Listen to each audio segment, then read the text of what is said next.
Welcome back, everybody, to Just Keep Parenting. Another day, another good parenting tip. So thank you for joining today. Last week we've been talking about toddlers and infants and their irritation points, right? Those buttons that they push that we think they're smart enough to push, and yet developmentally they're not, right? And so today we're going to move forward and we're going to talk about preschoolers today because they do have some irritation points. As I'm getting ready to start up a new semester, I'm like, I can do this, right? I can do hard things. So if you're just new to us, we're reading the book Easy to Love, Difficult to Discipline, the 7 basic skills for turning conflict into cooperation.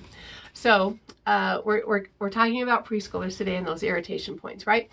And one of the things developmentally that we sometimes forget, or maybe we didn't know, is that preschoolers are all about acquiring knowledge and establishing identity, right? They've come out of that toddlerhood, right? So preschoolers, we're talking from age 3 to age 5.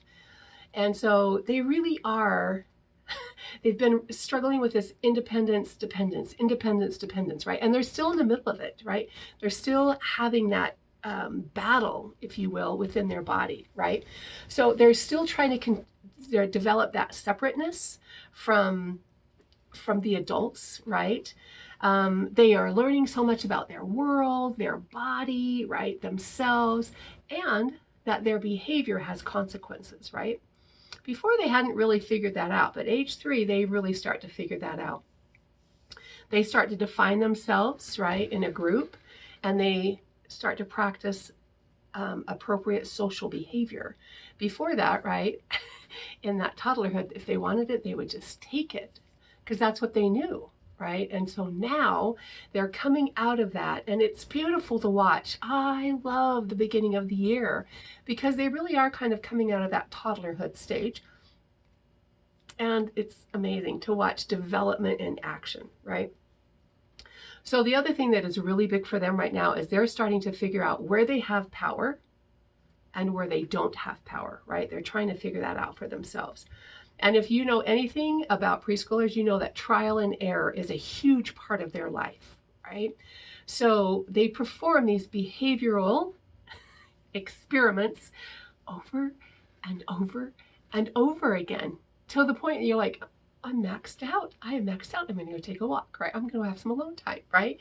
But they have to do that many times in order for them to process the information and internalize that knowledge, right? It's kind of like when somebody says, okay, so the code to my garage is 9825. So what do we do as adults? 9825, 9825. 9825. Let me write that down, because if I write it down, I'll remember, right? We're processing that information, and we're adults.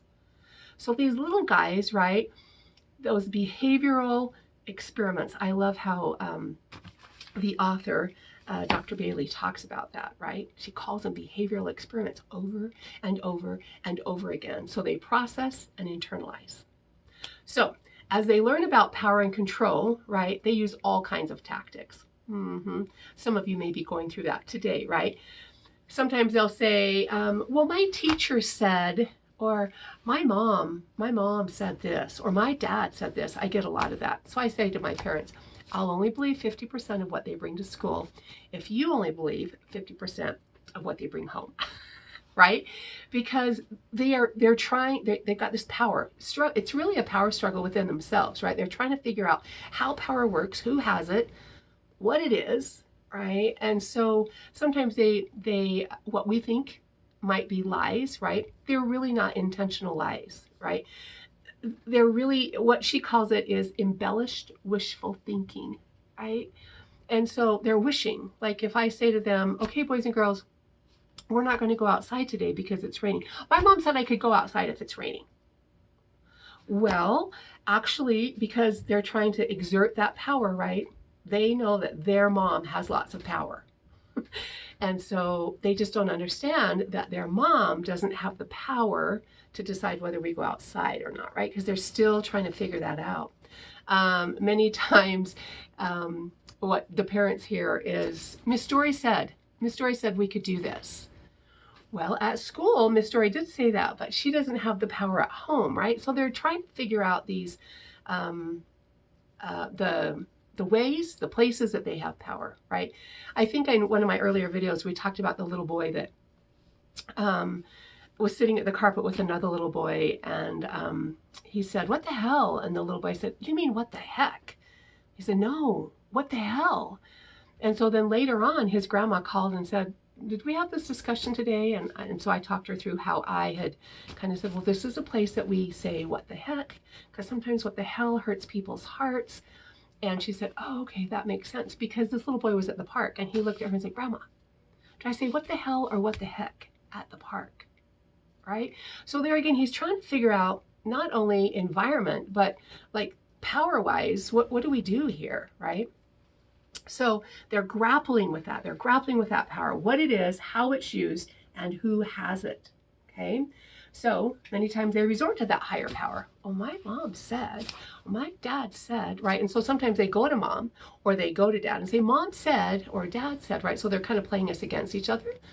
That's pretty normal for them because they're grappling with power.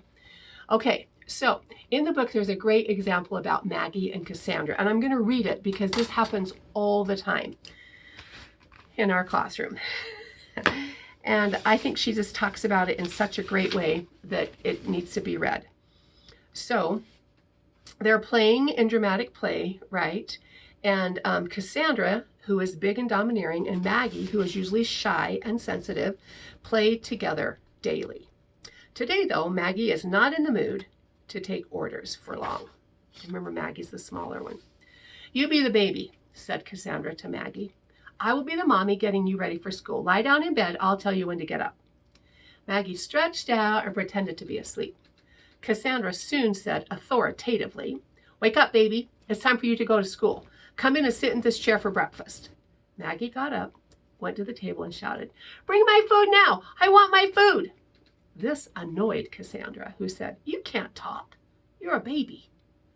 Maggie then objected, "I don't want to be a baby," right? She's not liking the power. "I want to be big." "You have to be the baby," insisted Cassandra. "If you do," here it is, "I will be your friend." Maggie ignored her and played with a rubber band. She said, Cassandra said, "My daddy said you have to be the baby, so get back in your chair." She had her hands planted on her hips. Maggie looked intimidated, but said, "I'm telling." Cassandra responded, "You're not my friend anymore, and you can't come to my birthday party." There's a great book out about that. It's called "You Can't Come to My Birthday Party," about how we help children work through these social situations. Maggie, by now is crying, said, "So what? I have a Barbie." Cassandra hit Maggie and then went to tell her mother. "Maggie's not playing nice." Maggie followed her and said, "She hit me." This is what I love. This is a typical episode for 4- and 5-year-old children. We see it all the time here. The girls are trying to exert their power and influence each other. Unlike toddlers, however, they were not immediately grabbing, hitting, or throwing tantrums because they truly wanted to play together, right? That's what's going on inside their hearts. I want to play with you. Nevertheless, the skills they possess for influencing each other are still crude. Adults must teach them. And I thought that was pretty powerful, right? Because they're growing and they're developing. A couple weeks ago, we talked about chaos and organization and how this chaos is going on. And then, in fact, while I was on vacation last week, I talked with a friend of mine who said, "I'm really struggling.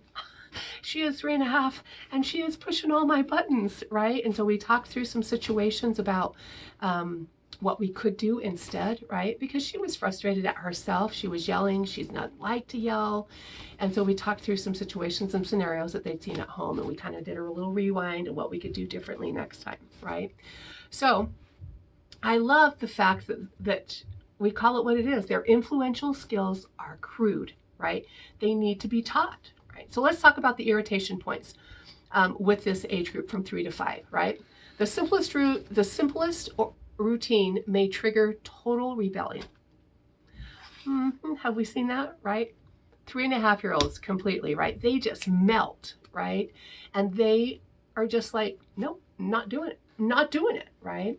So we cannot change them. Remember, we go back to the power of, gosh, it just left my brain, the power of free will, right? We only have power to change ourselves. So we're not going to change them, right? But we are going to breathe deeply. We're going to remember the power of perception, right? And own my own upset as we work through this, right? And we might leave them to tantrum a little bit and say, you know what?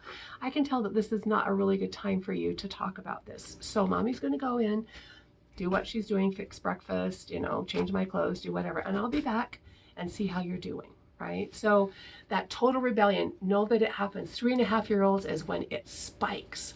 Okay, the next thing, the irritation point, your child may be shy 1 minute and impossibly bossy the next, right? This happens, my friends, because they're sometimes frightened by their own power. Give me some food. And all of a sudden it's like, whoa, did I just say that? Did I just do that? Right? So their inner self is like, oh, wait a minute, I'm going to suck my thumb because I don't know what's going on, right?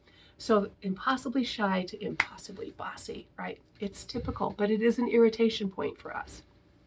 The third one is whining. Oh my goodness. I don't want to do that, Miss Story. Miss Story, I just don't know. I don't know. I don't want to do that, right? We hear it all the time. It's so amazing because it is. It is what it is. They're going to whine. It is part of their DNA, right? It's their makeup to be 4 and 5, right? I love the fact that when Becky talks about it, she said it happens because they're grieving the the security, right, that infancy offered them. They had somebody to take care of them. They had somebody to hold them. They're grieving that, right? Even though they want to be like big, there's a grieving process, right? And that comes out in their whining. That struggle of independence and dependence, right? It is a constant struggle for them. So they start to whine a little bit. So the best thing that Becky talks about, the whining's not going to go away. If it's going to irritate you, right, it will persist, right? I love how she says, that which you resist will persist, right? If it bugs you, boom, boom, boom, they're going to keep pushing that button, right? So we have to figure out how to not let it bug us. And one of the games that Becky likes to play is when you were a baby. So as the child starts to whine, the parent comes and says, you know what, let's talk about when you were a baby, right? And tells them stories about when they were an infant, right? It doesn't stop the whining, but it helps you focus on, okay, they're whining, we're going to talk about when they were a baby, right? It only helps us respond to the message that the whining is conveying. So don't think it's going to stop the whining. It's just going to help us respond better. The next one, sometimes they swear and she calls it elimination swearing. You big poop head, right? You toilet face. We hear that a lot from 4-year-olds, right? As they're going into 5. There's something about coming out of the fact that most of them have just been potty trained and it's new stuff for them, right? And so they love to elimination swear, right? But swearing is kind of there again, it's pushing, right? It's pushing that boundary. It's testing that power. What if I say this, right? Just last week, my great niece dropped the F-bomb at a family dinner, right? And it was interesting listening to her brother talk through that. He just said, you know, sis, that's not a word that we use. It doesn't make people's hearts feel good. Boom, that was it, right? And so know that that is something that is pretty typical for this age group. As they're learning new words, as they're hearing new words, they're going to start to use them, right? So they just need to be chatted with about why. They exaggerate and brag. I have 20 million toys at my house. Really? That sounds like a really big number, right? I probably only have about 100 at my house, right? 100 is, I have some in this room and I have some, right? And so talking them through that, but it's typical development for them to brag and exaggerate. Kind of bugs us though, right? That's why it's called an irritation point.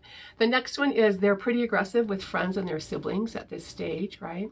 And so Becky told a story about the little boy who stuck out his tongue at his mom and, you know, stuff. And she said, sweetie, I can tell that you want me to notice you. And if you want me to notice you, this is how you do it, right? We teach people how to treat us, right? And so if they're going to do that to us, and we're not going to say anything to them because they're trying to get our attention. So we look at the motive behind it, right? I can tell you're kind of frustrated right now, sweetie. I can tell you want to get my attention right now, right? So if you want to talk to me, this is how you do it. The kids, one of the biggest things that I do, they'll come up and they'll say, Miss Dory, Miss Dory, Miss Dory, and I'm talking to somebody else, right? And so they continue, Miss Dory, and it just bugs me when they start tapping. So I stop, I take a deep breath, and I turn and I say, sweetie, I can tell that you want to talk to me, but right now I'm talking to so-and-so. So if you want to talk to me and I'm talking, you just hold my hand.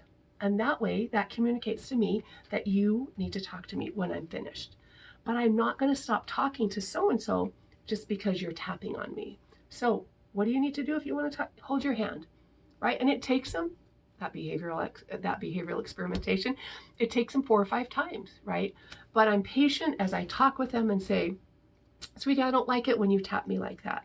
I'm talking to Caroline, and when I'm finished, I will talk to you. So you can just hold my hand or you can just stand there. Sometimes they don't want to hold my hand, so I'll just say you can stand there, right? But we're teaching people how to treat us, okay? So I love the fact that she said teaching moments about power is acquired through information, through communication. Information, communication, that's how we learn about power, right? Another one is they hate for mom to be on the phone, right? There's a reason for this developmentally, right? They misbehave to communicate this, right? Because your attention isn't on them, it's on the phone, right? They don't like to see your attention devoted to somebody else. They're curious. Oh, really? That's great news. They can hear only one side. So they're curious about what's happening and they wonder what's happening, right? They want to be involved in that. There's really no way to cure this irritation point except for have those conversations when your kids aren't around. That's not always possible, but that is something that we can think about, right? When we're on the phone and having a great conversation, sometimes their behavior starts to ramp up a little bit, and that's why, okay? The next one is they do not do what they're told to do. Oh yes, this has been an irritation spot for me sometimes, right? But we have to remember, wait a minute, they can only focus on one experience at a time. That's all they have within them, right? And they're all in. Their whole body is into that one experience. And Dr. Bailey talks about how sometimes when we see the sunset, it just like, she uses the word melt. It just melts us. We're like all into this sunset. I just got back from Arizona. Oh my goodness, they have some amazing sunsets. And I would just find myself, it rained while I was there, and I would just go outside, sit on the porch and just go, and just take in that rain smell, right? My whole body, I'm having a whole body reaction to the rain or to the sunset. And she explained it. She said, that's what happens to 4 and 5-year-olds, those 3 to 5-year-old kids. It's a whole body experience for them, right? So colors and sounds and movements, boom, grab their attention and they melt into it. So when we say squirrel, it really is true. They don't have what we have to be able to make lists in our heads and to function like that. They have one thing, one experience that they're concentrating on, right? So they need help understanding what we deem is important, because what's important to them is not what's important to us. So we have to remember the power of attention, right? What we focus on, we get more of, right? And so the power of free will, right? I can only change myself, okay? So I love how in the book, this mother is frustrated and she goes over, she gets right down in front of the child, looks them in the eye and says, oh, there you are, right there you are. So she's pulling them from that one experience and hoping to get them to this next experience, right? And then talking about choices. So sweetie, it's dinner time right now. And so you can come to the table and you can cut your sandwich standing or you can cut your sandwich sitting. Which do you want to do, right? So helping them understand that it's not a choice to come to dinner or not. That's not the choice. The choice is, do you want to cut your sandwich standing or sitting? It works beautifully, my friends, in the classroom, in a home setting. Sometimes we just have to think about it. Oh, wait a minute, what am I supposed to do here? I know this is developmental for them, okay? The next one is when they know that the action that they're doing is wrong, they continue to do it. It's like, oh, yep, I'm watching you and I'm going to push this button, right? So the thing to remember about this is they imitate our words before they can integrate our teachings. They can say, don't push, while they're pushing somebody, right? Because they're imitating us. That is something that's developmentally for them is right on target. They're imitating us, but they have a hard time integrating it. Imitating versus integrating, right? Under the age of 7, this is so interesting to me to remember, right? They don't have inner speech, right? So my 4 and 5-year-olds can't really think inside their brain, which is why perspective taking is also hard for them, right? They can't think. What they think comes out. And so sometimes you're like, oh, what? Oh, yeah, okay, right?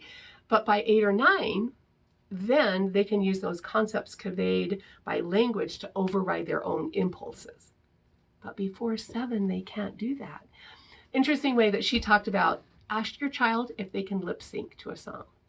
Because if they can lip sync, then they can they probably have gotten to that point in their development. They have inner speech.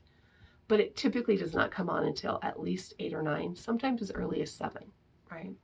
And we have inner speech going on all the time. We're making lists. We're talking about, okay, so this is what's going to happen when I get here. We're having conversations with ourselves. Sometimes when you say to the kids, so can you talk to yourself? And they're like, yeah, I talk to myself all the time. And they'll start out loud talking, right? Yeah, but can you talk to yourself inside your head? And they look at you like, what? Right? They can't do it, right?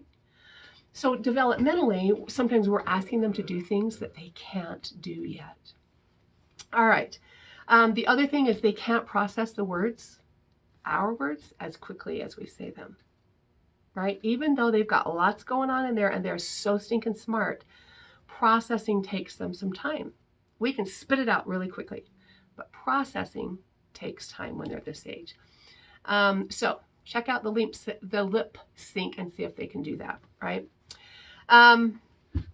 So the last one that I want to focus on is they are gloriously funny and love the ridiculous, right? I was doing a Zoom interview this week, and I asked the potential student why she wanted to work here. And her answer made me smile, because typically we get, oh, we really love children. And I'm like, yeah, no. What is it? You know, what do you possess? What do you hope to get from this job? She said to me, I want to work there because I love how funny children are. I thought, well, I haven't heard that one before, right? But they are. They're ridiculously funny, and they think they're ridiculously funny. That's the best part about it, right? They ask lots of questions.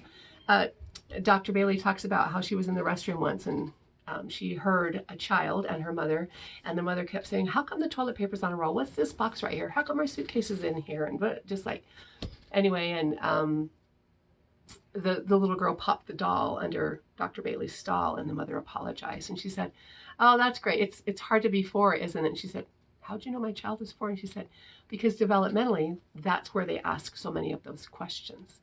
Oh, she said. So recognize that that is part of a stage that is sometimes an irritation point for us as the adults in their life, but it's very normal, right?